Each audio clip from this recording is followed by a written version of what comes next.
Soyez bénis, bien-aimés dans le Seigneur. Que la paix et l'amour du Seigneur soient avec nous.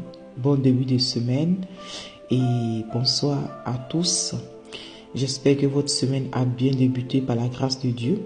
Amen. Alors, notre méditation du jour ou de ce soir, on va le tirer dans le livre de Psaume 37, versets 3 à 4. Amen.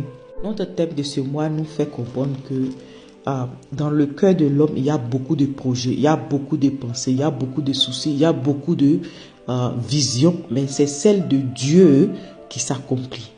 Donc, notre exhortation, c'est de dire, oui, malgré tout ce que nous pouvons avoir dans notre cœur, nous devons comprendre que dans tous nos désirs, dans tout ce que nous voulons accomplir, il va falloir que le plan de Dieu soit au centre, le plan de Dieu soit dans ce que nous voulons faire, afin que cela ait son accomplissement.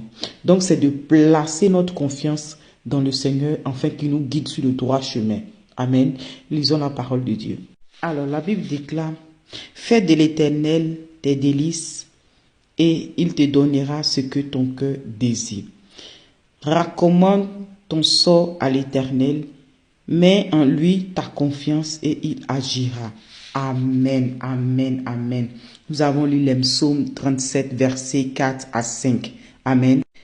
Le passage s'explique cela. Il est tellement profond, il est tellement précis et concis. Il dit, fais de l'Éternel ta confiance. Confie en lui.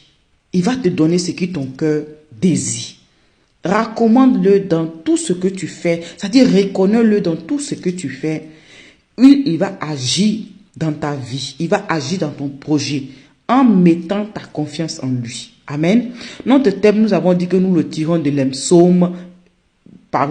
du Proverbe, verset 19, chapitre 19, verset 20 à 21.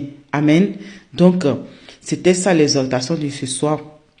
Mon frère, ma soeur, fais de l'Éternel tes délices. C'est-à-dire, fais de l'Éternel le centre moteur de ta voiture.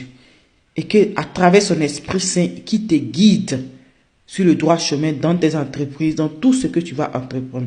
Que ce soit ta famille, que ce soit ton couple, que ce soit ton travail, que ce soit ton environnement, que ce soit tes projets. Il faut qu'il y ait l'intérêt de Dieu dedans. J'avais donné la fois dernière l'exemple de Anne. Lorsque Anne s'appuyait sur ses propres efforts, Anne ne voyait pas l'accomplissement de l'enfantement. Lorsqu'elle a mis l'intérêt de Dieu, Anne a eu l'enfantement.